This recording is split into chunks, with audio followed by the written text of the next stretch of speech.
জয় হিন্দ। দেখো, আজকের ক্লাসে আমরা আরআরবি টেকনিশিয়ানের যে পরীক্ষাটা হচ্ছে তার 9 তারিখের 3টা শিফটেরই ম্যাথের কিছু কোশ্চেন ডিসকাস করবো। কেমন? তোমরা যারা যারা নেক্সট শিফটে পরীক্ষা দেবে তারা একবার মানে পারলে ভিডিওটা দেখে যেও, কারণ এই সেম প্যাটার্নেরই ম্যাথ তোমাদের পরীক্ষাতে আসছে। ঠিক আছে, তো চলো শুরু করা যাক। দেখো, আজকে আমাদের প্রথম প্রশ্ন যেটা আছে বলছে, যদি এ প্লাস বি কোনো কাজ 12 দিনে, বি প্লাস সি সেই কাজটা 15 দিনে এবং সি প্লাস এ তা 10 দিনে শেষ করতে পারে, তবে তারা তিনজন একত্রে মিলে ওই কাজটি কত দিনে শেষ করবে? দেখো, এটা কালকে তোমাদের সেকেন্ড শিফটের কোশ্চেন আছে, বুঝতে পারো তো কিভাবে কোশ্চেনটা করবা? তো এ আর যে বি আছে এরা দুজন মিলে একটা কাজ করছে তোমার 12 দিনে, তাই তো? সেকেন্ড, বি আর যে সি আছে এরা দুজন মিলে সেম কাজটাই 15 দিনে করছে, আর সি প্লাস এ মিলে সেম কাজ তোমার 10 দিনে করছে। প্রশ্ন এটা বলা আছে, তো আমরা তো জানি না যে কোন কাজটা কত। টোটাল ওয়ার্ক বার করতে গেলে কি করতে হয়? এই তিনটার এলসিএম, তো এই তিনটার এলসিএম কত হবে আমার? 60। তার মানে এ প্লাস বি 60খানা কাজ 12 দিনে করছে, তো এক এক দিনে কত? 5টা করে কাজ করছে। সেরকম বি সি 60খানা কাজ 15 দিনে করছে, তো একদিনে কত? 4টা কাজ করছে। সি প্লাস এ 60খানা কাজ 10 দিনে করছে, তো একদিনে কত করছে? 6টা কাজ করছে, তাই তো? এবার আমাকে জিজ্ঞাসা করো তিনজন মিলে একত্রে, এবার তিনজন মিলে একত্রে বার করার জন্য, কিন্তু দেখো এ এখানে কতবার? দুবার আছে, বি দেখো দুবার আছে, সি দেখো দুবার আছে, মানে প্রত্যেকটা দুবার দুবার করে আছে, তাই তো? তো আমি দুই কমন নিই নি। দুই যদি কমন নিই তাহলে কি পড়ে থাকতে হবে? এ প্লাস বি প্লাস সি পড়ে থাকছে, তাই তো? এবার দেখো 2a, মানে 2 এর সাথে a করবে, দুখানা a হয়ে যাবে, তো দুটা a আছে, দুটো b আছে, দুটো c আছে। এইটার যোগফল কত আছে? দেখো 5 4 9, 9 6 15, তাই তো? তো 2 দিয়ে আমি 2 কেটে দিই, এটা তাহলে কত আসছে? 7.5। এবার আমাকে বলেছে তার মানে কি, আমি তিনজনের এফিসিয়েন্সি পেয়ে গেলাম 7.5। এবার বলেছে তিনজন মিলে কাজটা যদি করে কতদিনে শেষ হবে? দেখো 60খানা কাজ আছে, একদিনে যদি 7.5 অনুপাতের মানে ইউনিটের কাজ শেষ হয় তাহলে টোটাল কতদিন লাগার কথা? ভাগ দিয়ে দাও, 7.5 দিয়ে ভাগ দিই, এই দশমিক উঠিয়ে উপরে 10 চলে আসবে। এবার তুমি কাটো, যদি 15 দিয়ে কাটো, 15 5 75, 15 4 60, 5বার এটা কেটে গেল 2বার, তো 4 দুগুনি কত? 8 দিন সময় লাগবে টোটাল কাজটা শেষ করতে, তাই না? অপশন নাম্বার এ তোমাদের কারেক্ট অ্যান্সার হয়ে যাবে। কেমন? তো এইভাবে তোমরা করে নিও। চলো নেক্সট কোশ্চেন দেখো, যেটা তোমাদের পরীক্ষাতে এসেছিল। বলছে 60 এবং 65-র মিন কত? তো কিছুই নেই, দুটোকে যোগ করতে হবে। যোগ করলে কত আসছে? 125। এবার থেকে 2 দিয়ে তুমি ভাগ করে দাও, ভাগ করলে কত আসবে? 62.5 তোমাদের সঠিক অ্যান্সার হয়ে যাবে, তাই না? চলো নেক্সট কোশ্চেন দেখো, যেটা তোমাদের পরীক্ষাতে এসেছিল। বলছে 4 সেমি বাহু বিশিষ্ট 6টি কিউব একে অপরের সাথে লাগিয়ে রাখা হয়েছে, এইভাবে তৈরি হওয়া নতুন কিউবয়েডের আয়তন কত হবে? দেখো বলেছে 6টা কিউব আছে, ঠিক আছে? কিউব কেমন হয়? এরকম কিউব দেখতে হয়, তাই না? এরকম কিউব, এবার পরপর এরকম ধরো লাগিয়ে রাখা হয়েছে, আবার এরপর আরেকটা লাগিয়ে রাখা হয়েছে, এরকম 6খানা কিউব এরকম লাগিয়ে রাখা হয়েছে। এরকম টোটাল যদি লাগিয়ে রাখা হয়, তো আলটিমেট তোমার স্ট্রাকচারটা কেমন তৈরি হবে? এরকম তৈরি হয়ে যাবে, তাই না? পুরোটা একটা কিউবয়েড দেখতে তৈরি হয়ে যাবে, তাই তো? এরকম দেখতে হয়ে যাবে যখন অনেকগুলো কিউবকে একসাথে লাগিয়ে রাখা হবে। এবার আমাকে জিজ্ঞাসা করেছে এই যে কিউবয়েডটা তৈরি হয়েছে এটার আয়তন কত হবে? তো এটার আয়তন আমরা কি করে বার করবো? দেখো, একটা যে কিউব আছে এই কিউবের বাহু আমাকে দিয়ে দিয়েছে a সমান সমান দিয়েছে 4 সেমি। এবার যদি আমি এর আয়তন বার করি তাহলে একটা কিউবের আয়তন কত হয়? a কিউব হয়ে যায়, তাই তো? a কিউব হয়ে যায়। তো 4-এর কিউব কত হবে? 4-এর কিউব সমান সমান 64 সেন্টিমিটার কিউব। একটা কিউবের আয়তন হয়ে গেল। এবার এবার এরকম তোমার 6টা কিউব লাগানো আছে, তো এই 6টা কিউব যদি লাগানো থাকে, ঠিক আছে, তো তুমি 6 গুণ করে দাও। তো 6 আর 4 গুণ করলে কত? 4 6 24-এর 4 হাতে থাকলো 2, 6 6 36, 37 38, 384 সেন্টিমিটার কিউব তোমাদের সঠিক অ্যান্সার হয়ে যাবে। কেমন? অপশন নাম্বার সি তোমাদের কারেক্ট অ্যান্সার। এই কোশ্চেন তো কালকে তোমাদের সেকেন্ড শিফটে এসছে, সেকশন কন্ট্রোলের যে আমি তোমাদের সেটটা করেছি সেখানেও দেখবা এরকম একটা প্রশ্ন আছে, বুঝতে পারলে তো? আর এটার এমনি নর্মালি ফর্মুলা কি হয় বলতো? যখন অনেকগুলো কিউবকে একসাথে জোড়া লাগিয়ে একটি কিউবয়েড বানানো হয় তখন তোমরা ফর্মুলাটা মনে রাখবা n ইন্টু এ কিউব, ঠিক আছে? এটা হচ্ছে তোমাদের n, এখানে কি যতগুলো সংখ্যা বলবে ততটা, আর এ কিউব কি, যেটা এ তো দেওয়াই থাকে বাহু, তার কিউব করে দেবা, এটাই হচ্ছে তোমাদের মানে অ্যান্সার। কেমন? চলো নেক্সট কোশ্চেন দেখো, যেটা তোমাদের পরীক্ষাতে এসেছিল। বলছে 47 এবং 0.04 সংখ্যা দুটির লসাগু কি? দেখো, যখন দশমিক দেওয়া থাকবে আর লসাগু জিজ্ঞেস করতে হবে তখন তুমি কি করবে জানো? 4.7 লিখে দাও, আর এখানে আছে 0.04, ঠিক আছে? এই দশমিক উঠিয়ে নিচে 10, এই দশমিক উঠিয়ে নিচে হচ্ছে 100।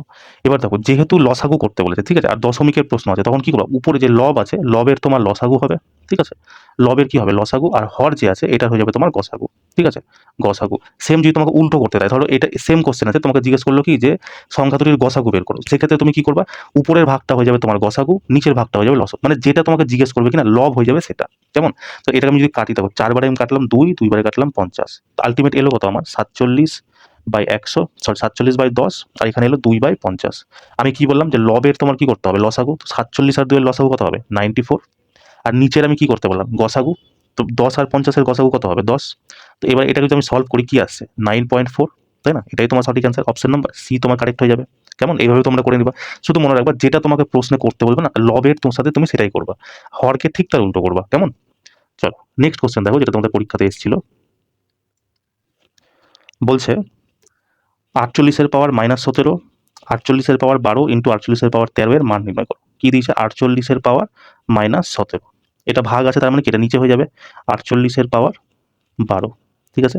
আর ইন্টু কত দেওয়া আছে? 48-এর পাওয়ার 13 -13। এই প্রশ্নটা দেখো তোমরা এই সেকশন কন্ট্রোলের এই ধরনের প্রশ্ন আছে, মানে বুঝতে পারছো তো প্যাটার্ন সেম ফলো করছে এবছরে, যেটা সেকশন কন্ট্রোলের এসছে, তোমার এএলপি তে এসছে, গ্রুপ ডি তে এসছে, সেম প্যাটার্নই ফলো হচ্ছে।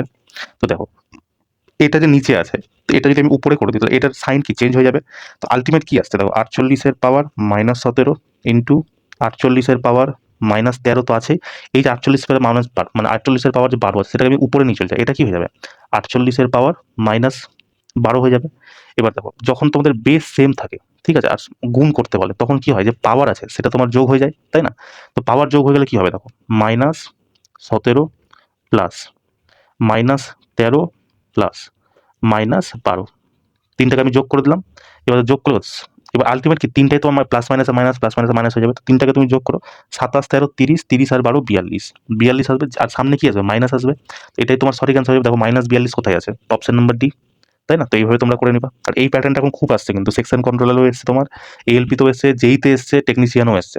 কেমন? চলো নেক্সট কোশ্চেন দেখো।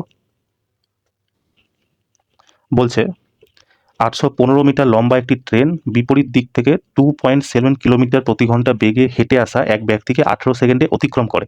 ট্রেনটির গতিবেগ কত? দেখো আমি তোমাকে বারবার বলেছি, যখনই ট্রেন কখনো সিঙ্গেল পিসকে পার করবে তখন ট্রেনের যেটা দৈর্ঘ্য হবে সেটাই তোমার দূরত্বকে রিপ্রেজেন্ট করে, তাই তো? আমরা কি জানি ফর্মুলা, ডিস্টেন্স সমান সমান স্পিড ইন্টু টাইম, তাই তো? এখানে ডিস্টেন্স কি হবে বলো, 815 হয়ে যাবে, কারণ সিঙ্গেল পিসকে পার করছে। এবার দেখো ট্রেন কি করছে, বিপরীত দিক থেকে আসছে, মানে বিপরীত দিক থেকে আসে একটা ব্যক্তিকে ক্রস করছে। তো যখনই বিপরীত দিক থেকে আসে তখন কি হয়, রিলেটিভ স্পিড যোগ হয়ে যায়। তো যে ব্যক্তিটা আছে তার মান দেওয়া আছে কত, 2.7। আর ট্রেনের তো আমি জানি না, আমি ধরে নিলাম ট্রেনের হচ্ছে এক্স কিলোমিটার প্রতি ঘন্টা। এবার দেখো তোমাকে এখানে কি মিটার দেওয়া আছে, সেকেন্ড দেওয়া আছে, তো এটাকে আমি প্রথমে কি কিলোমিটার প্রতি ঘন্টাতে পরিবর্তন করে, মানে কিলোমিটার প্রতি ঘন্টা আছে এটা, তো এটাকে কি মিটার প্রতি সেকেন্ডে পরিবর্তন করতে গেলে কি হয়, 5/18 দিয়ে গুণ করতে হয়, ইন্টু আমাকে দিয়ে দাও টাইম দিয়েছে 18 সেকেন্ড, ব্যাস হয়ে গেল। 18 দিয়ে 18 কেটে গেল, 5 দিয়ে এটা কেটে যাবে, দেখো 5 × 16 80, 1 5 5 3 15, তো 163 সমান সমান কত, 2.7 প্লাস এক্স। আর আমাকে এক্স বার করতে হবে, তো 2.7টাকে এদিকে এসে বিয়োগ হয়ে যাবে, যদি এদিকে এসে বিয়োগ হয়ে যায় তো এরপরে কি দশমিক নিয়ে একটা শূন্য নিব, শূন্য থেকে যদি 7 বাদ দিই তো কত হবে 3, দেখো 3 একটাই অপশন আছে, তো এটাই তোমাদের কারেক্ট অ্যান্সার হয়ে যাবে। কেমন? তো এইভাবে তোমরা করে নিবা। মনে রাখবা ট্রেন যখন একটা সিঙ্গেল পিসকে পার করে তখন যে ট্রেনের যে দৈর্ঘ্য আছে সেটাই তোমার ডিস্টেন্সকে রিপ্রেজেন্ট করবে। আর ট্রেন যখন কোনো প্ল্যাটফর্ম, কোনো ব্রিজ, কোনো সুড়ঙ্গ বা কোনো ট্রেনকেই যখন পার করবে তখন দুজনের যে মানে লেন্থ হয়ে যাবে, ট্রেনের লেন্থ আর প্ল্যাটফর্মের লেন্থ, ট্রেনের লেন্থ আর ব্রিজের লেন্থ, ট্রেনের লেন্থ আর অন্য ট্রেনের লেন্থ, সেটাই তোমার যোগফলটা ডিস্টেন্সকে রিপ্রেজেন্ট করবে। কেমন? এই কথাটা মাথায় রাখবো। চলো নেক্সট কোশ্চেন দেখো, যেটা তোমাদের পরীক্ষাতে এসেছিল। বলছে 12 মিটার এবং 20 মিটার উচ্চতার দুটি খুঁটি সমতল ভূমিতে পোতা আছে। একটা আমি ধরে নিলাম 12 মিটার, একটা ধরে নিলাম আমি 20 মিটার, ঠিক আছে? এবার বলছে খুঁটি দুটির পাদদেশের মধ্যবর্তী দূরত্ব 15 মিটার, মানে এখান থেকে যে এই ডিস্টেন্স আছে এটা আছে 15 মিটার, এটা আছে তোমার 12, এটা আছে 20। যদি এটা 15 হয় তাহলে এখান থেকে এটাও তোমার কত হবে, এটাও 15 হয়ে যাবে, তাই না? যদি এটা 12 হয়, এটা যদি টোটালটা 20 হয়, তাহলে এখান থেকে এইটুকুটার কত হবে, এখান থেকে এইটুকুটা এটাও 12 হয়ে যাবে, আর এটা কত হয়ে যাবে, এটা 8 হয়ে যাবে। তার মানে কি আমি এটা পেয়ে গেলাম 15, এটা পেয়ে গেলাম 8। এবার বলছে তাদের শীর্ষবিন্দুর মধ্যবর্তী দূরত্ব কত? শীর্ষবিন্দু মানে কি, এই আর এর শীর্ষবিন্দু আর এর শীর্ষবিন্দু এর মধ্যবর্তী দূরত্ব। দেখো আমি তোমাদেরকে কতবার বলেছি ট্রিপলেট তোমরা মনে রাখো। দেখো এটা একটা সমকোণ ত্রিভুজ হয়ে যাচ্ছে, 8, 15, 17, এটা একটা ট্রিপলেট হয়ে যায়, তো এটাই তোমাকে জিজ্ঞেস করতে বলেছে, অপশন নাম্বার বি তোমাদের কারেক্ট অ্যান্সার হয়ে যাবে। আর তুমি যদি এটা না জানতা, যে ট্রিপলেট না জানো, তখন তুমি কি করবা, এই দুটোর স্কোয়ার করবা, 8-এর স্কোয়ার প্লাস 15-এর স্কোয়ার দিয়ে এটাকে আন্ডাররুট করে দেবা, ঠিক আছে? যেটা তোমার অ্যান্সার আসবে সেটাই তোমার সঠিক অ্যান্সার হয়ে যাবে। কেমন? কিন্তু এটা করতে একটু সময় লেগে যায়, তাই তুমি ট্রিপলেটগুলো মনে রাখবা। ট্রিপলেট আমি তোমাকে কি কি বলেছিলাম দেখো, একটা বলেছিলাম 3, 4, 5, 5, 12, 13, ঠিক আছে? তারপরে কি 7, সাতের সাতেরটা কি হয়, 7, 24, 25, তাই না? 7, 24, 25, তারপর দেখো একটা তো বললাম 8, 15, 17, তারপর একটা মনে রাখবা 9, 40, 41, ঠিক আছে? 9, 40, 41, একটা মনে রাখবা তোমার 11, 60, 61, ঠিক আছে? এই ট্রিপলেট থেকে তোমাদের কোশ্চেন আছে। কেমন? চলো নেক্সট কোশ্চেন দেখো, যেটা তোমাদের পরীক্ষাতে এসেছিল। দেখো এটা তো তোমাদের একদম হালকা একটা প্রশ্ন এসেছিল, যে বলেছে 1200 এর সরি 12,000-এর 50%, যেরকম বলেছে সেরকম লিখে দাও। 50%-এর 25%, ঠিক আছে, 25%-এর আবার 40%, আবার এটারও আবার কি 75%। ব্যাস, এবার এটাকে গুণ করো তাহলেই হয়ে যাবে। দেখো এই দুটো শূন্য দিয়ে আমি এই দুটো শূন্য কেটে দিলাম, ঠিক আছে। 50 দিয়ে আমি এটা কেটে দিলাম দুইবারে, দুইবারে এটা আমি কেটে দিলাম, কোনটা কাটবো? এটাকেই কাটি, কত 60 কেটে যাচ্ছে। আবার দেখো এই দুটো শূন্য দিয়ে আমি এই 100 টাকা কেটে দিলাম, 25 বারে আমি কেটে দিলাম এটা 4 বার, 4 দিয়ে এই 4 কেটে দিলাম, তো বাকি থাকলো কি এখানে আমার 6 আর 75। গুণ করো, 5 6 30-এর শূন্য, হাতে থাকলো 3, 6 7 42, 3 45, 450। অপশন নম্বর বি তোমাদের কারেক্ট অ্যান্সার। কেমন? তো এরকম হালকা হালকা অঙ্ক আসছে, কিছু একটু ক্যালকুলেটিভ অঙ্ক আসছে, বুঝতে পারলে তো? চলো নেক্সট কোশ্চেন দেখো, যেটা তোমাদের পরীক্ষাতে যে টাইপের কোশ্চেন এসেছিল আর কি। বলছে যদি কোনো মূলধন বার্ষিক চক্রবৃদ্ধি সুদে 2 বছরে নিজের 841/625 গুণ হয়ে যায়, তবে সুদের হার নির্ণয় করো। কিচ্ছু করতে হয় না, দেখো যেরকম লেখা আছে না 841 তুমি লিখে দাও, নিচে 625 লিখে দাও। এখানে 2 বছর বলেছে, তুমি আন্ডার রুট করে দাও, ঠিক আছে। যদি 3 বছর বলতো তো আন্ডার কিউব করতে, যদি 4 বছর বলতো তো 4-এর মানে আন্ডার রুট করতে। তো এখানে যদি আন্ডার রুট আছে, তো এখান থেকে যদি আমরা বের করি 841 কার স্কোয়ার হয় 29, 625 কার হয় 25-এর। ব্যাস, এটা হয়ে গেল তোমার প্রিন্সিপাল, এটা হয়ে গেল তোমার অ্যামাউন্ট, ঠিক আছে। তাহলে তোমার সুদ কত হয়েছে? 25 যদি অ্যামাউন্ট, যদি আমার মানে কি বলবো সুদ বার করতে হয়, আর বার করতে হয়, তাহলে কি হয়, অ্যামাউন্ট থেকে তোমার প্রিন্সিপাল যদি আমি বাদ দিয়ে দিই, তাহলে কি আমি যে সুদটা পেয়েছি সেটা পেয়ে যাবো, এসআই পেয়ে যাবো বা সিআই পেয়ে যাবো, কিছু একটা পেয়ে যাবো। তো 29 হচ্ছে তোমার অ্যামাউন্ট, 25 হচ্ছে তোমার প্রিন্সিপাল। তো সুদ কত আছে? 4-এর সুদ আছে কত থেকে? 25 থেকে। আর যেহেতু পার্সেন্টেজ বার করতে বলছি, কিন্তু 100 করে দাও। তো 25 বার এটা কেটে গেল 4 বার, 4 4-এ 16%। অপশন নাম্বার এ তোমাদের কারেক্ট অ্যান্সার হয়ে যাবে। কেমন? তো কিছুই না, যখনই তোমার চক্রবৃদ্ধি সুদ আছে আর এরকম ধরনের অঙ্ক দিয়েছে, যত বছর থাকবে সেটাকে তুমি মানে উপরে কি হয় বলতো, উপরে মেনলি হবে তোমার মনে রাখবে। অনেক সময় তোমাকে এরকম বাই হিসাবে নাও দিতে পারে। তুমি মনে রাখবা অ্যামাউন্ট যখন লিখবে, অ্যামাউন্টকে সবসময় তুমি উপরে রাখবা আর প্রিন্সিপালকে তুমি নিচে রাখবা। কেমন? কি বললাম? অ্যামাউন্টকে তুমি উপরে রাখবা, প্রিন্সিপালকে নিচে রাখবা। এখানে যেমন তোমাকে ডিরেক্ট দিয়ে দিয়েছিল এটা কোশ্চেনটা, যে বাই দিয়ে দিয়েছিল, তাই কোনো অসুবিধা হলো না। কিন্তু যদি নেক্সট শিফটে তোমাকে বাই যদি না দেয়, ঠিক আছে, যদি অ্যামাউন্ট জিজ্ঞেস করলে যে কোনো যে মূলধন আছে যেটা 625 ছিল, 2 বছরে 841 হয়ে গেছে, তাহলে সিআই কত? তুমি কি বলবা? 2 বছরে 841 হয়ে গেছে, তার মানে ওটা অ্যামাউন্ট, তার মানে অ্যামাউন্টটা আমি কোথায় রাখবো? উপরে, নিচে রাখবো প্রিন্সিপাল, আর যত বছর বলে সেটাকে আন্ডার রুট করে দেবো। কেমন? চলো নেক্সট কোশ্চেন দেখো, যেটা তোমাদের পরীক্ষাতে এসেছিল, মানে যে টাইপের কোশ্চেন এসেছিল আর কি। বলছে অর্জুন, বিক্রম এবং বিজয়ের বেতনের অনুপাত 2:3:5। যদি তাদের বেতনে যথাক্রমে 15%, 10%, 20% বৃদ্ধি হয়, তবে তাদের নতুন বেতনের অনুপাত কত হবে? কিছুই করতে হবে না, দেখো কি বলেছে। অর্জুন আছে একজন, ঠিক আছে, একজন আছে বিক্রম, একজন আছে বিজয়। এদের বেতনের অনুপাত হচ্ছে 2:3:5। বলেছে তাদের বেতনে 15% বৃদ্ধি হচ্ছে। 15% বৃদ্ধি হওয়া মানে কি? টোটাল 100% বেতন হয়, 15% মানে বৃদ্ধি মানে কত? 115 হয়ে যাবে। তো এর সাথে তুমি 115 গুণ করে দাও, 115। এর সাথে সেরকম 10% বৃদ্ধি হয়েছে, তো 110। আর দেখো এটাকেও তোমার 5 কত 20% বৃদ্ধি হয়েছে, তো 120। ব্যাস, এটাকে তুমি গুণ করে দাও। কাটাকাটি করতে চাইলে কাটাকাটিও করতে পারো, তো আমি গুণই করে দিচ্ছি। এটা কত হচ্ছে? 230, ঠিক আছে। এটা হচ্ছে 330, এটা হচ্ছে তোমার 600। এই শূন্য এই শূন্য এই শূন্য কেটে গেল, তো 23 33 60, 23 33 60। অপশন নাম্বার বি তোমাদের কারেক্ট অ্যান্সার হয়ে যাবে। কেমন? এইভাবে হালকা হালকা ভাবে করে নিবা, খুব বেশি কোশ্চেন খুব টাফ আসছে না। তোমরা যদি 2024-এর যে প্যাটার্নটা ফলো করছো, সেম প্যাটার্ন তোমাদের ফলো করছে, বুঝতে পারলে তো? একটু ক্যালকুলেটিভ কোনো কোনো জায়গায় চলে আসছে, তো তোগুলো তোমরা ম্যানেজ করে নিতেই পারবা, তাই না? চলো নেক্সট কোশ্চেন দেখো। বলছে এক বস্তুকে 8,670 টাকায় বিক্রি করায় এক ব্যক্তির 15% ক্ষতি হয়েছে। দেখো 15% ক্ষতি হওয়া মানে কি? সে যে জিনিসটা কিনে এনেছিল সেটা 100% দাম ছিল, সেখান থেকে 15% ক্ষতি করেছে, মানে সে বিক্রি করেছে কত? 85%-এ বিক্রি করেছে। তো এই 85%-এর মান আমাকে প্রশ্নে দেওয়া আছে 8,6,8,6,7,0। তাহলে 100%-এর দাম কত হবে? তো এটা কাটাকাটি করো, 85 দিয়ে আমি কাটি, 85 1-কে 85, 170। তো 70 একসাথে লাগছে, সেজন্য 2 শূন্য নিয়ে নেবো। 85 2 170। তো এটা কি হলো? 1%-এর ভ্যালু পেয়ে গেলাম। আমাকে 100%-এর ভ্যালু যদি বার করতে হয়, তাহলে কি হবে? 100 দিয়ে গুণ করে দাও, কত হচ্ছে? 102,000।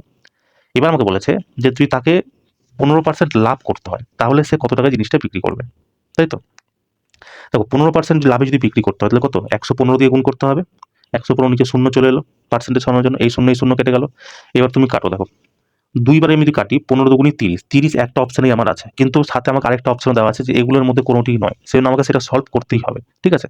তো তুমি করে দাও, এমন তো কোনো বড় ব্যাপার না, তাই না? 115 আর 102, 2 দিয়ে কাটি, 15 দুগুণী 30, 2 1-কে 2 ইন্টু 5 10-এ 50-এর শূন্য, হাতে থাকলো 5, 10 11 110, 110 আর 5-এ 115। তো কত আছে? শূন্য, 3 আর শূন্যতে 3, 5 2-এ 7, 11,730 টাকা। ব্যাস, এটাই তোমার সঠিক অ্যান্সার, অপশন নাম্বার বি। এটা আমাকে করতে হতো না, কিন্তু যেহেতু এখানে নান অফ দিস দেওয়া আছে না, তাই আমাকে এটা চেক করে নিতে হলো। বাই চান্স যদি না হয়, বুঝতে পারলে তো তোমরাও এটা মাথায় রেখো। চলো নেক্সট কোশ্চেন দেখো, যেটা তোমাদের পরীক্ষাতে মানে যে টাইপের পরীক্ষা এসেছিল আর কি।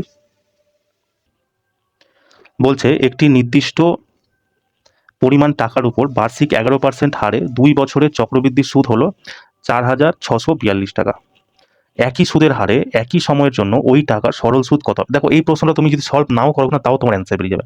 দেখো আমাকে সরল সুদ বার করতে বলেছে, আর একই সুদের হার কত আছে? 11%। মানে আমার অ্যান্সার যেটা আসবে সেটা 11 মাল্টিপল আসবে, আর আমি দেখতে পাচ্ছি এখানে 4,400 আছে, যেটা 11 মাল্টিপল আছে। এটাই তোমাদের সঠিক অ্যান্সার হয়ে যাবে। তো এইভাবে তোমরা ফার্স্ট করে নিতে পারবা। এবার যদি তোমার সন্তুষ্টি না হয়, তোমার কাছে পরীক্ষাতে অ্যাভেলেবেল সময় আছে, তখন তুমি এটা সলভ করতে যাও, তাই না? তো দেখো বলছে, আমি ধরে নিলাম টোটাল 100 আছে, ঠিক আছে, 100 টাকা আছে। এবার চক্রবৃদ্ধি সুদে কি হয়, যে প্রথম বছরে 11% হয়, দ্বিতীয় বছরে 11% হয়। এবার দ্বিতীয় বছরে কি হয়, এই যে প্রথম বছরের 11%, মানে প্রথম বছরে যে টাকাটা থাকে তারও আবার সেম পার্সেন্টেজ নেয়। মানে 11রও আমি 11% নিব, ঠিক আছে। তো 11% কত, 121, 1.2121। তার মানে আমাকে 2 বছরের টোটাল কত এলো, দেখো 11, 11, 22, 22 আর 1.21, মানে অ্যামাউন্ট কত হলো আমার টোটাল সুদটা? 23.21%। আর এটাই দেখো আমাকে পরীক্ষা প্রশ্নে দেওয়া আছে 4,402, তাই তো, সরি 4,642। তো 23.21 সমান সমান 4,642। তাহলে 1%-এর মান কত হবে? 4,642, নিচে কত হচ্ছে? 23.21, এটাই হবে। এবার পার্সেন্টেজ মানে দশমিক সরানোর জন্য কি নিচে 100 আসবে, তো নিচে 100 আসাকে লবের নিচে মানে হরের নিচেও যদি হর থাকে, তাহলে কি সেটা উপরে গিয়ে গুণ হয়ে যায়, তো ইন্টু 100 উপরে চলে আসবে, তাই না? এটা সরিয়ে, মানে বুঝতে পারলে তো? তো এই এটা সরিয়ে আমি 100 নিলাম, কিন্তু এই কি হরে মানে লব হর, এবার হরের নিচেও যদি 100 থাকে সেটা কি উপরে গিয়ে গুণ হয়ে যায়, তাই না? তো এটাই আমি করলাম। এবার কাটো, এটা আমি কেটে দিই 2 বারে, তাহলে 1 এর মান কত আসছে দেখো, 1 সমান সমান চলে আসছে আমার 200। তাহলে 100% টোটাল অ্যামাউন্ট কত হবে? এর সাথে আরো 100 গুণ করে দাও, তাই তো। তো কত হলো? 20,000 আমার অ্যামাউন্ট টোটাল, মানে প্রিন্সিপাল চলে এলো, তাই তো 20,000। এবার আমাকে জিজ্ঞাসা করে এর সরল সুদ পি ইন্টু আর, আর কত? 11% ইন্টু টি, টি কত হচ্ছে? 2 বছর। ব্যাস কাটো, এই দুটো শূন্য দিয়ে দুটো শূন্য কেটে গেল, তো 11 তুমি 22, 22 2 44, 44-এর পরে দুটো শূন্য, তো অপশন নাম্বার এ তোমাদের কারেক্ট হয়ে যাবে, বুঝতে পারলে তো? এইভাবে তোমরা করে নিবা। কি বললাম, যে চক্রবৃদ্ধি সুদে কি হয়, যে 2 বছরের যে ধরো সুদ আছে, তো এবার সেকেন্ড বছরে কি হবে, প্রথম বছরে যে অ্যামাউন্টটা থাকবে তারও আবার সেম সুদ লাগবে। যেমন 100 ছিল, তো 100 যদি আমি 11% নিই, তো প্রথম বছরে কত? 11 টাকা, দ্বিতীয় বছরে 11 টাকা। কিন্তু দ্বিতীয় বছরে কি হবে জানো তো? এই যে প্রথম বছরে যে 11 টাকা আমি সুদ পেয়েছি, সেই সুদটার উপরও সুদ লাগবে। তো সেটা আমরা কত পেয়েছি? 1.21। তো টোটাল সুদ আমরা কত পেলাম? 11, 11, 22, 22 আর 1.21, মানে 23.21 আমরা টোটাল সুদ পেলাম। আর এটা আমাকে মান প্রশ্ন দেওয়া আছে 4,642। ব্যাস, এবার বাকি 100%-এর মান বের করে নাও, তারপরে তোমাদের সরল সুদ বার করতে হবে। ঠিক আছে, এইভাবে তোমরা মানে বেসিক থেকে করলে একটু যদি সময় লাগে, তো বুদ্ধি খরচ করে তোমার এটা কত 2 সেকেন্ডের মধ্যে হয়ে গেছিল, তাই না? চলো নেক্সট কোশ্চেন দেখো, যেটা তোমাদের পরীক্ষাতে এসেছিল। বলছে একটি বস্তুর ধার্য মূল্য তার ক্রয় মূল্যের চেয়ে 35% বেশি। আমি ধরে নিলাম ক্রয় মূল্য হচ্ছে আমার 100 টাকা, ঠিক আছে, এটাকে আমি ধরে নিলাম সিপি। বলছে ধার্য মূল্য ক্রয় মূল্যের থেকে 35% বেশি, মানে এমপি যেটা হবে মার্ক প্রাইস, সেটা এর থেকে 35% বেশি, মানে কত? 135, ঠিক আছে। এবার বলছে ধার্য মূল্যের উপর 20% ছাড় দেওয়ার পর বস্তুটি 432 টাকায় বিক্রি করা হয়। এটা ধার্য মূল্য, এর উপর থেকে আমি 20% ছাড় দিই, তাহলে 135-এ যদি 20% ছাড় দিই, তাহলে বিক্রি কততে করবো? 80%-এ বিক্রি করবো। তো এখানে 80% লিখে দাও। তো 20 বারে আমি যদি কাটি, 20 4-এ 80, 20 5-এ 100, 5 বারে এটাকে দেবে 27, 27 4-এ কত হয়? 108। মানে 135 টাকার জিনিস আমি 108 টাকায় বিক্রি করেছি। কিন্তু প্রশ্নে কি বলেছে, যে বস্তুটি 432 টাকায় বিক্রি করা হয়েছে। তার মানে কি এই যে 108 আছে এটাই 432-এর সমান। তো 108 যদি 432-এর মানে 108 ইউনিট যদি 432 হয়, তাহলে 1 ইউনিটের মান কত? এটা দিয়ে এটা কেটে দাও। তো এটা কাটলে কত হবে? 1 ইউনিট সমান সমান চলে এলো 4, 4। এবার আমাকে জিজ্ঞাসা বস্তুটির ক্রয় মূল্য। 1 ইউনিটের মান যদি 4 হয়, তা 100 ইউনিটের মান কত হবে? এর সাথেও 4 গুণ করে দাও, 4 100, 400 টাকা। ঠিক আছে, এটাই তোমার correct answer, option number D তোমার কারেক্ট হয়ে যাবে।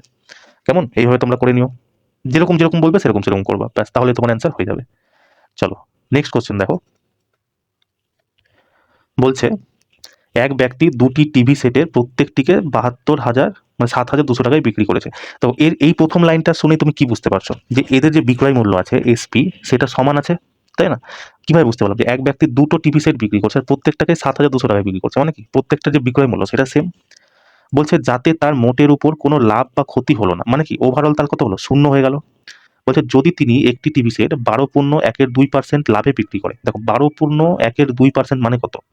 12 দুগুণে 24, একে 25, 25/2%, এটাকে ফ্র্যাকশনে ভাঙলে কত হবে? তো 1/100 দিয়ে গুণ করতে হবে, 25 বার এটা কেটে গেল 4, মানে 1/8 চলে এলো, মানে কি 8 হচ্ছে তোমার দাম, 1 হচ্ছে তোমার কি বলছে লাভ, মানে 1 হচ্ছে লাভ হয়েছে, তার মানে কি সিপি হচ্ছে তোমার 8 টাকা আর তুমি বিক্রি করেছো কত, এসপি হচ্ছে তোমার 9 টাকা। তার মানে কি তুমি এখানে 1 প্রফিট করেছো প্লাস 1 করেছো। এবার দেখো বলেছে যে দুটো টিভি সেটের প্রত্যেকটিকে 7,200 টাকায় বিক্রি করে, মানে এসপি দুটো ক্ষেত্রেই সমান। এটা যদি প্রথম বস্তু হয়, দ্বিতীয় বস্তু যে হবে তারও কি এসপি সমান হবে, মানে 9 তো 9 হবে। কিন্তু বলছে কি যে ওভারঅল যেটা হলো না, ওভারঅল এর শূন্য হয়ে গেল। তার মানে কি ওভারঅল যদি শূন্য হয়, মানে এখানে যদি +1 হয় তাহলে এখানে কি হবে, -1 হবে। তবেই না এই +1 -1 কেটে গিয়ে তোমার ওভারঅল শূন্য হবে। আর এটাই তোমাকে প্রশ্ন করে দেখো মোটের উপর না লাভ হলো না ক্ষতি হলো, মানে কি জিরো হয়ে গেল। তার মানে কি যদি এখানে -1 হয় তাহলে এখানে আমি কত রাখবো যাতে এখানে মানে -1 করার পর 9 হয়। তা আমি দেখতে পাচ্ছি আমি এখানে যদি 10 রাখি তাহলে 10 থেকে যদি আমি -1 করি তাহলে সেটা 9 হচ্ছে, তাই তো? বলছে তবে অন্য টিভি সেটটি কত শতাংশ ক্ষতিতে বিক্রি করা হয়েছে, কত শতাংশ ক্ষতিতে বিক্রি করা হয়েছে, 1%, মানে 1 ইউনিট মানে এই অনুযায়ী এক একে ক্ষতি করা হয়েছে, মানে এক কি বলবো 1 ইউনিট ক্ষতি হয়েছে কত থেকে, 10 থেকে। 10 নিচে লিখে দাও ইন্টু 100, 10 দিয়ে কেটে গেল তো কত হলো 10%, মানে দ্বিতীয় যে টিভিটা ছিল সেটা সে 10% ক্ষতিতে বিক্রি করেছে। কেমন বুঝতে পারলে? তবে আমি তোমাকে আরেকবার বলে দিচ্ছি। বলেছে দুটো টিভি সেটের বিক্রয় মূল্য সমান, কারণ 7,200 টাকায় বিক্রি করেছে। এটা ছেড়ে দাও, এটা তোমার শুধু ভয় দেখানোর জন্য করছে। তুমি যদি এটার পিছনে লেগে গেলা তোমার অঙ্ক একদম শেষ হয়ে যাবে। তোমার না করেও 3 থেকে 4 মিনিট নিয়ে যাবে। তো এইভাবেই তুমি করো। বলেছে কি আমার বিক্রয় মূল্য দুটো ক্ষেত্রেই সমান। আর প্রথমটা আমাকে দিয়েছে 12% লাভে বিক্রি করেছে। 12.5% মানে কি 1 এর 8, মানে 8 হচ্ছে তার অ্যাকচুয়াল দাম, 1 বেশিতে লাভ করেছে। মানে কি 8 এর জিনিস সে 9 বিক্রি করেছে। এবার আমাকে প্রথমেই বলে দিয়েছিল যে বিক্রয় মূল্য সমান। তার মানে কি এটা 9 হচ্ছে তো এটাও 9 হবে। আমাকে বলেছে যে ওভারঅল আমার না লাভ হচ্ছে না ক্ষতি হচ্ছে। মানে ওভারঅল আমার কি শূন্য হয়ে যাচ্ছে। এবার দেখো এটা 8 এ কিনেছে 9 বিক্রি করেছে, মানে 1 সে লাভ করেছে। এবার ওভারঅল যদি শূন্য করতে হয় তার মানে কি এটা তাকে লসে বিক্রি করতে হবে।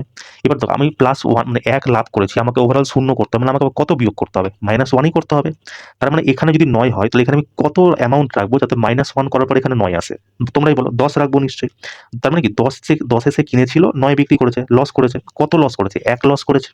কত থেকে করেছে, 10 থেকে করেছে, ইন্টু 100 করে দাও, পার্সেন্টেজে চেয়ে যেতে, তাহলে কি 10% তোমার সঠিক অ্যান্সার হয়ে যাবে। কেমন এইভাবে তোমরা করে নিও, কারণ যদি 7200 উপরে গেলা তাহলে তো ব্যাস হয়ে গেল, তোমার মিনিমাম 2 থেকে 3 মিনিট নিয়ে যাবে। কেমন চলো নেক্সট কোশ্চেন দেখো, যেটা তোমাদের পরীক্ষাতে যে টাইপের কোশ্চেন এসেছিল আর কি। বলছে এক ব্যক্তি তার গন্তব্যে পৌঁছাতে 32 মিনিট দেরি করেন যদি তার গতিবেগ 6 কিলোমিটার প্রতি ঘন্টা হয়, এবং তিনি সময়ের 18 মিনিট আগেই পৌঁছে যান যদি তার গতিবেগ 7 কিলোমিটার প্রতি ঘন্টা হয়। তার শুরুর স্থান থেকে গন্তব্যের দূরত্ব নির্ণয় করো। এটাও দেখো সেকশন কন্ট্রোলের সেম এই কোশ্চেনটা এসেছিল, মানে শুধু ডাটাগুলো চেঞ্জ। আমি কি বললাম যে দূরত্ব বের করতে হয়, ঠিক আছে। কোশ্চেন কি করেছিল যে একটা স্পিডে যাচ্ছে তো এত দেরি হচ্ছে, স্পিড বাড়িয়ে দিচ্ছে তো একটা সময় কমে যাচ্ছে, তো আমাকে দূরত্ব জানতে চাইছে। দূরত্ব সমান সমান তোমরা মনে রাখবা গতির গুণ, ঠিক আছে, গতির গুণ বাই গতির পার্থক্য, গতির পার্থক্য ইন্টু হচ্ছে সময়, ঠিক আছে। এবার সময় কি করে লিখবা, দেখো এটা তোমার কি হচ্ছে, প্রথমে এটাই লিখে দিই, গতির গুণ করতে হবে 6 কিলোমিটার প্রতি ঘন্টা আর হচ্ছে 7 কিলোমিটার প্রতি ঘন্টা, 6 ইন্টু 7, আর নিচে কত আসছে গতির পার্থক্য, 6 থেকে 7 গেল 1, ইন্টু সময় কি লিখবা বলো তো, দেখো 32 মিনিট দেরি হয়েছে আর 18 মিনিট আগে পৌঁছেছে, তো এই দুটো যোগ করে দাও, 32 আর 8 কত হয় 50। এটা মিনিটে আছে, ঘন্টাতে পরিবর্তন করতে হবে তাই না, তো ঘন্টাতে পরিবর্তন করলে কি হবে 60 দিয়ে গুণ, মানে 60 দিয়ে ভাগ, ব্যাস এবার তুমি কেটে দাও, এই শূন্য দিয়ে এই শূন্য কেটে গেল, ঠিক আছে, এই 6 দিয়ে এই 6 কেটে গেল, 5 7 35 কিলোমিটার তোমার সঠিক অ্যান্সার হয়ে যাবে। কেমন ব্যাস এইটুকুটা তোমায় করতে হবে, জাস্ট অপশন নাম্বার সি তোমাদের কারেক্ট অ্যান্সার। বুঝতে পারলে তো? দেখো এখানে একটা কিন্তু ব্যাপার আছে, এখানে কি বলছে 32 মিনিট দেরি আছে 18 মিনিট আগে আছে, সেই জন্য আমি কি করছি দুটোকে যোগ করে দিয়েছি। যদি দুটো ক্ষেত্রেই বলতো যে এখানেও 32 মিনিট দেরি হচ্ছে এখানেও 18 মিনিট দেরি হচ্ছে, তখন আমি কি করতাম যোগ করতাম না, তখন আমি বিয়োগ করে দিতাম। যদি জিজ্ঞেস করতো 32 মিনিট তাড়াতাড়ি মানে আগে পৌঁছেছে 18 মিনিট আগে পৌঁছে, সেক্ষেত্রেও আমি যদি দেরি আর আগে যদি আলাদা আলাদা থাকে, দেরি আর আগে থাকে তাহলে যোগ, যদি দেরি দেরি থাকে আগে আগে থাকে তাহলে বিয়োগ হয়ে যাবে। কেমন আর এই ফর্মুলাটা মনে রাখবো, ডিস্টেন্স সমান সমান গতির গুণ ইন্টু গতির পার্থক্য, গতির গুণ বাই গতির পার্থক্য ইন্টু সময়। আর কোশ্চেনটা একটু চিনে নাও যে এরকম ধরনের কোশ্চেন আসলে আমাকে এইভাবে করতে হবে। কেমন চলো নেক্সট কোশ্চেন দেখো। বলছে যদি P triangle X Y Z, যদি পি ট্রায়াঙ্গেল আছে এক্স ওয়াই আর জেড, এর ভর কেন্দ্র বা সেন্টারয়েড কি মাঝখানে হয়, এটা হচ্ছে পি। বলছে ত্রিভুজটির ক্ষেত্রফল 78 সেন্টিমিটার স্কোয়ার, যেখানে X Q Y S Z R হলো ট্রায়াঙ্গেল এক্স ওয়াই জেড এর তিনটি মধ্যমা, ঠিক আছে। তো এক্স আর কি বলছে কিউ সোজাসুজি নেমে চলে এলো, তারপর কি ওয়াই আর এস আর হচ্ছে জেড আর আর, জেড আর আর। দেখো কি হয় বলতো, কেসটা হচ্ছে যেখানে এই লাইনগুলো দেখছো এই দাগটা যখন এই এই দাগটা কোনো দাগ মানে কোনো লম্ব ধরো একটা ত্রিভুজকে দুই ভাগে ভাগ করছে, সেটাকে আমরা কি বলি মধ্যমা বলি। কেমন আর মনে রাখবা এই মধ্যমা কি করে, ত্রিভুজের একটা বাহুকে দুই ভাগে ভাগ করে। ধরো এটা যদি টোটাল আমার 8 মিটার থাকতো, তাহলে এই মধ্যমা কি করতো, এই উপরের ভাগটাকে 4 করে দিত, নিচের ভাগটাকে 4 করে দিত। ঠিক আছে, মধ্যমা কি করে, বাহুকে দুই ভাগে ভাগ করে দেয়। আর এই যে মধ্যমাগুলো যে বিন্দুতে একটা মিলিত হয় সেটাকে আমরা সেন্টারয়েড বলি। মনে রাখবা এই সেন্টারয়েড একটা ত্রিভুজকে 6 ভাগে ভাগ করে। কেমন? 6 ভাগে ভাগ করে মানে কি, এখানে দেখো 1 2 3 4 5 6, একটা ত্রিভুজ থেকে তোমার 6টা ত্রিভুজের নির্মাণ হয়েছে। এবং আমাকে জিজ্ঞেস করছে ওয়াই পি কিউ, ওয়াই এটা তো পি আছে না, ওয়াই পি কিউ এটার আমাকে জিজ্ঞেস করতে বলেছে এইটার আমার ক্ষেত্রফল কত। কি বললাম যে সেন্টারয়েড যে হচ্ছে একটা ত্রিভুজকে 6 ভাগে ভাগ করে। তো যদি টোটাল ত্রিভুজটা যদি 78 হয় তাহলে একটা কত হবে, 6 দিয়ে ভাগ করে দাও। 78 কে আমি 6 দিয়ে ভাগ করি, 6 13 78, এটাই তোমার সঠিক অ্যান্সার, অপশন নাম্বার এ। কেমন? তো এই জিনিসটা মনে রাখবো। তো এত কিছু তোমরা ভুলে যাও, মনে কি রাখবা, ডিরেক্ট তুমি মনে রাখবো যখনই তোমার ত্রিভুজ থাকবে সেন্টারয়েড দেওয়া থাকবে, ঠিক আছে, সেন্টারয়েড যেই দেওয়া থাকবে তুমি সঙ্গে সঙ্গে যেটা ক্ষেত্রফল দেওয়া থাকবে সেটাকে তুমি 6 দিয়ে ভাগ করে দেবো, এটা তোমার কারেক্ট অ্যান্সার। ব্যাস, এত কিছু করার দরকারই নেই। কেমন? তো চলো, এই ছিল আজকে আমাদের ক্লাসটা তোমরা যারা পরীক্ষা দিতে যাবে একবার দেখে যেও। কেমন? দেখা হচ্ছে নেক্সট ক্লাসে। জয় হিন্দ।